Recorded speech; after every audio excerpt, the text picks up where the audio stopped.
Bienvenidos a Echados Viendo Tele, podcast sobre cine y televisión. En el siguiente espacio podés relajarte y escuchar comentarios y análisis de tus series y películas favoritas. Echados Viendo Tele, en donde el ocio es nuestra musa. Bienvenidos a un nuevo episodio de Echados Viendo Tele, el programa donde siempre te estoy hablando de críticas, comentarios, reviews, análisis o como querrás llamarle, de series y películas. Te habla Rafael Echado y en el día de hoy, como cada jueves, a veces se me olvida decir de que siempre los jueves es el día en que he estipulado para lanzar un nuevo episodio, así que como cada jueves, hoy te voy a hablar de, mejor dicho, en esta ocasión te voy a hablar de una serie, una miniserie. Qué bonitas son las miniseries porque sabes de que te la tiras de un solo tiro, sí, te la tiras de un solo tiro y ya está, no tenés que estar sufriendo por eso de tener que esperar un montón de meses o más de un año, Juego de Tronos, sino que ya sabes que ahí está el meollo del asunto, ahí está completa una historia que se quiso contar. Yo a veces miro las miniseries como una película extendida. Y eso es bastante gratificante para un director, para un productor, para un guionista, saber que tiene tiempo suficiente para desarrollar una película. Es como cuando uno escribe, que le dicen tenés que escribir en 300 o en 500 palabras. A veces uno se limita, pero si tenés la libertad de hacerlo en partes, pues a veces sale mejor. Bueno, además de ese análisis que me dio por comentarles, les quiero decir que voy a hablarles de Maniac. Maniac es una miniserie de Netflix que desde que se anunció a principios de año, me acuerdo que era una gran noticia de que Emma Stone va a estar en una miniserie de Netflix. Hubo mucho ruido en el sentido de que había mucha expectativa de qué es lo que podía ofrecer una miniserie de Netflix con Emma Stone, que es una actriz ganadora de Oscar, y además contando con Cary Fukunaga, de director de todos los episodios. Que si no lo recuerdan, Cary Fukunaga es un hombre ya muy respetado que es el director de la primera temporada de True Detective, que para muchos es una de las grandes series de los últimos años, que está en el top, y sí, es muy, muy buena. A veces me parece que exageran un poco con que es súper mega excelente, pero sí la considero que es excelente. En fin, entonces toda esa expectativa hay de esta miniserie que de alguna forma aborda lo que es los problemas mentales, los traumas, cómo confrontar tus emociones, cómo ser sincero con vos mismo, eso en el núcleo, porque en la puesta en escena es una historia de fantasía, ciencia ficción, en donde los protagonistas van a estar sometidos a unas pruebas que los van a llevar a mundos fantasiosos precisamente. Por eso es que si se han visto fotos de Maniac y se extrañan porque ven de pronto a Emma Stone con ropa casual, como en un tiempo moderno, y de pronto la miran con una orejita de elfo. También se han visto otras imágenes, a Jonah Hill lo pueden ver así todo como deprimido, que ese es su personaje, y en otro lo pueden ver con una cadena bien bling bling, en un mundo todo gángster. Es así, porque la serie te traslada a diferentes submundos, que así les voy a estar llamando ahora, submundos, en donde van a ser ellos mismos, pero como que se ponen en la piel de otra persona, de otra fantasía, valga la redundancia que lo sigo repitiendo de esa forma.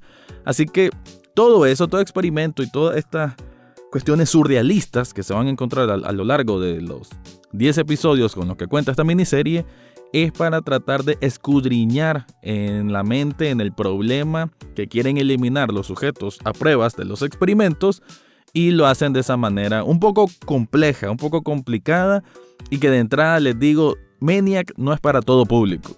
Hay que invertir suficiente atención como para engancharte. Ya voy a explicar más a profundidad por qué. Y creo que una vez que arranca es un proceso interesante, pero no era lo que esperaba. Eso es, en conclusión, lo que más o menos van a escuchar a continuación. No era lo que esperaba, pero no creo que sea una serie que merezca poca atención, pero no la pondría como lo mejor del año, la verdad, no. Bueno, tampoco es que este año han habido buenas cosas, pero creo que estaría en un top 5, en 5, hasta donde voy y lo que he visto. Pero no es algo así sorprendente que se imponga ante los demás. Es una propuesta muy interesante, muy experimental, que eso sí se aplaude, como se permitió en estos tiempos de televisión tan exigente una producción tan experimental.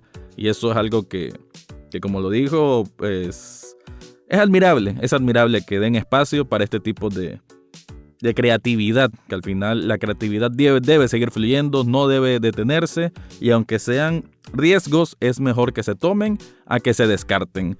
Así que con eso ahora sí ya voy a como siempre hago la dinámica, ya saben. Primero les doy este intro y ahora caigo a un review o un análisis a profundidad de la miniserie Maniac.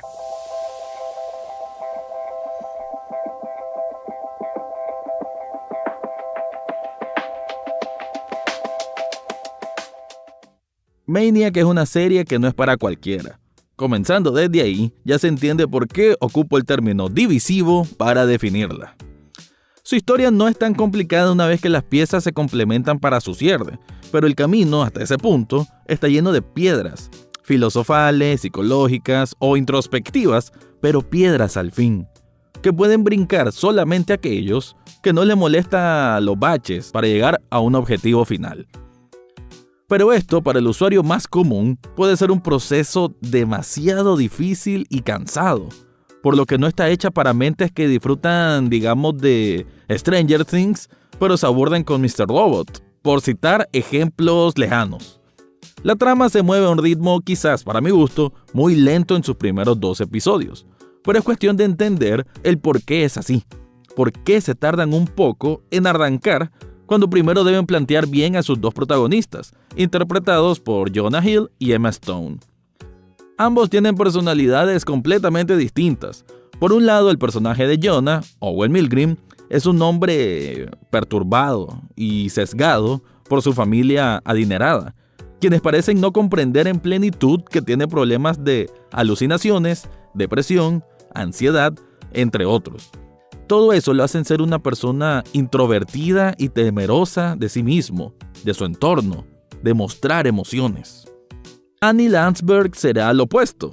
El personaje que hace Stone es una mujer con un carácter fuerte, desinhibida, pero a la vez sometida a tener que controlar sus emociones o sus traumas a través del uso de una droga especial, de la cual es la que gira la serie, que cuenta con 10 episodios. Me parece interesante que en esos episodios primerizos, cuando nos intentan vender el concepto de quiénes son los principales ejes de la serie, también de forma así sutil, exponen las características del mundo en que viven. Es un presente alternativo, surrealista, derivado de un pasado con una tecnología distinta a la que hemos visto evolucionar en nuestro mundo real. Imaginen que en vez de haber una estatua de la libertad, hay una estatua de la extra libertad. Ese punto sí estuvo divertido y distinto. También hay que decir que, a pesar de que las redes sociales parecen ser sustituidas por un sistema interactivo de alquiler de amigos, entre comillas, o que para ganar créditos y poder obtener un dinero extra puedes dejar que una persona te lea anuncios por un tiempo determinado, o bueno, también que usen tu rostro para una campaña digital, todo lo demás se mira bastante parecido a la actualidad. Lo que sí llama la atención es que las computadoras tienen sistemas operativos que parece operan con MS-2, como si hubiese un bucle en donde, a pesar de estar en tiempos modernos, las computadoras quedaron atascadas en el pasado, en sus inicios para ser más precisos. Pero todo eso cambia con el experimento al que se someterán tanto Annie como Owen, cada uno por sus razones, pero quienes buscan un objetivo similar: poder curarse del mal que lo atormenta por dentro. Y por dentro nos referimos en sus mentes. Una empresa farmacéutica busca objetos de prueba para una droga experimental, la cual promete poder eliminar de la percepción mental cualquier tipo de trauma. Ahí es donde comienza el meollo del asunto.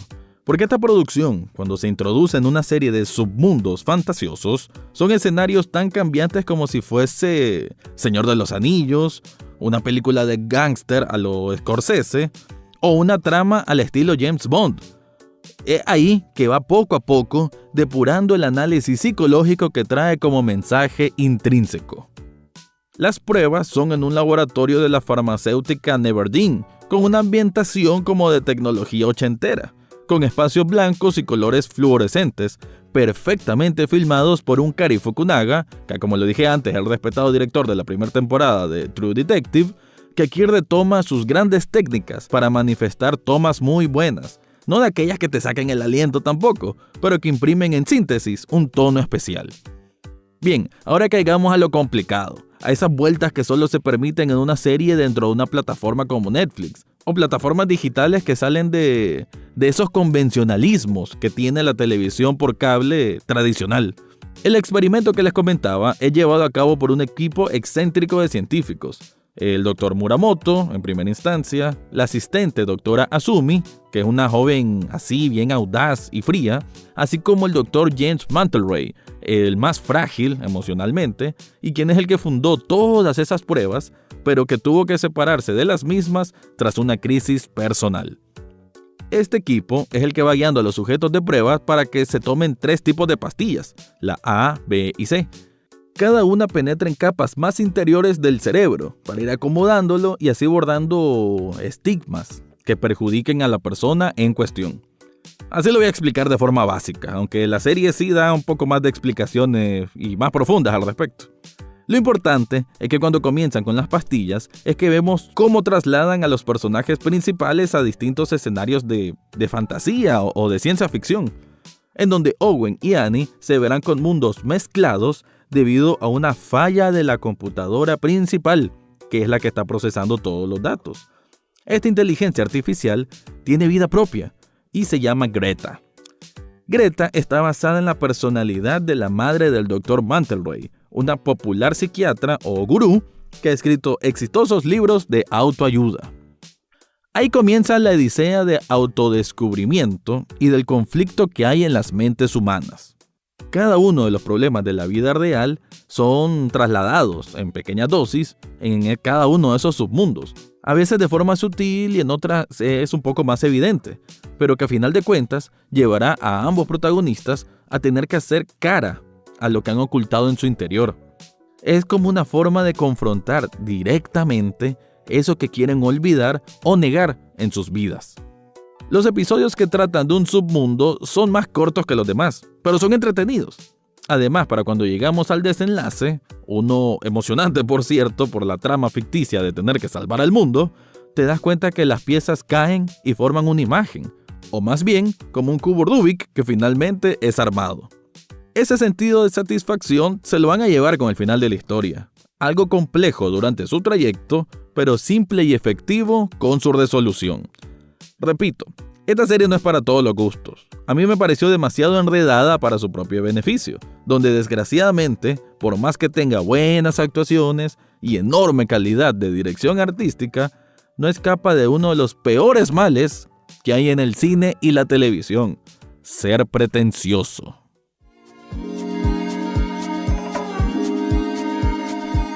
Como escucharon entonces, esa era mi impresión un poquito más a profundidad. Claro que esto tiene mucho de qué hablar y estoy procurando últimamente en los podcasts no tirar demasiado spoilers, pero sí digamos que hay aspectos muy hasta divertidos, muy profundos, muy emocionales dentro de la serie que no los mencioné. Digamos la relación madre e hijo que tiene Greta con James, sobre todo en un momento en que él como que vuelve a tener una crisis emocional.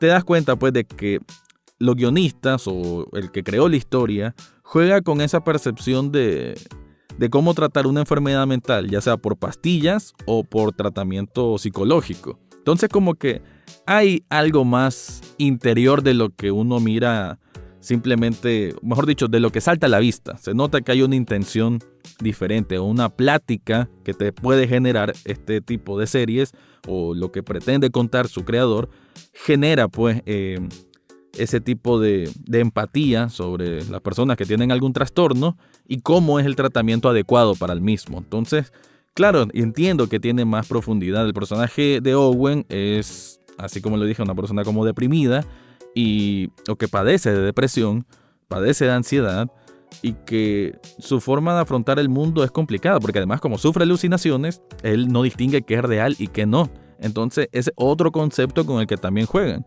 el qué es la realidad y qué no, y hasta qué punto importa la realidad y hasta qué punto importa tu forma de ver el mundo. Entonces sí, también hay discusiones que se generan a otro punto un poco más interno de lo que produce la serie, como a manera interna pues de cada persona, cada usuario que lo está viendo, pero también tiene, como lo dije, esos submundos son divertidos. En uno son como los años 40, que tienen que ir a recuperar una pieza perdida del libro de Don Quijote, si no me equivoco. En otra, como esa, la parte final, uno de los submundos finales es de un tal alienígena y que todas las naciones están unidas porque tienen miedo de una invasión alienígena. En otros son como un mundo de gángster, de espías, de mafia y de policía encubierta. En otro está el mundo que es como el Señor de los Anillos o como Narnia.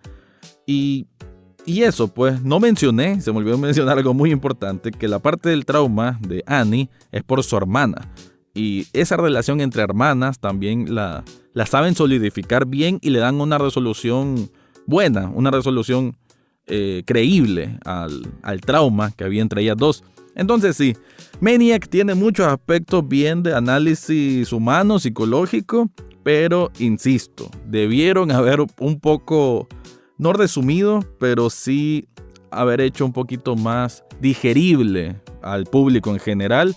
Sé que no tienen por qué regirse por ese tipo de cosas, pero me pareció que a veces lo complicaron un poquito de más. Como lo digo, ya al final te das cuenta que todo cae en donde tiene que caer, todo forma un rompecabezas o un cubo Rubik y queda perfecto, los colores quedan bien, pero el proceso para llegar ahí sí es engordoso, no todo el mundo lo va a sostener hasta el final quizás, y la primer gran prueba son sus primeros 2 episodios, que creo yo, si no fuesen Jonah Hill o precisamente si no fuese Emma Stone, que Emma Stone fue mi motivo principal quizás para verla, más que Cary Fukunaga, puedo decirlo, si no estás muy conectado pues a querer ver la serie o te distraes mucho, sinceramente te vas a despegar y no la vas a continuar.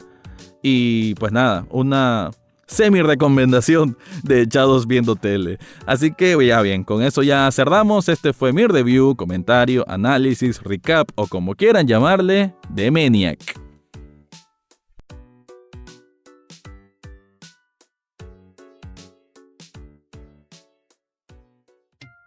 Y eso fue todo por hoy en Echados Viendo Tele. Pueden seguirnos en redes sociales como en Facebook, Twitter e Instagram. Suscríbanse a través de cualquier plataforma donde escuchen podcast, entre ellas Spotify, Google Podcast, Apple Podcast, eBooks, Spreaker y muchas más. Asimismo, pueden escuchar los episodios cada jueves en www.ruidaje.com. Gracias por su atención y será hasta la próxima semana.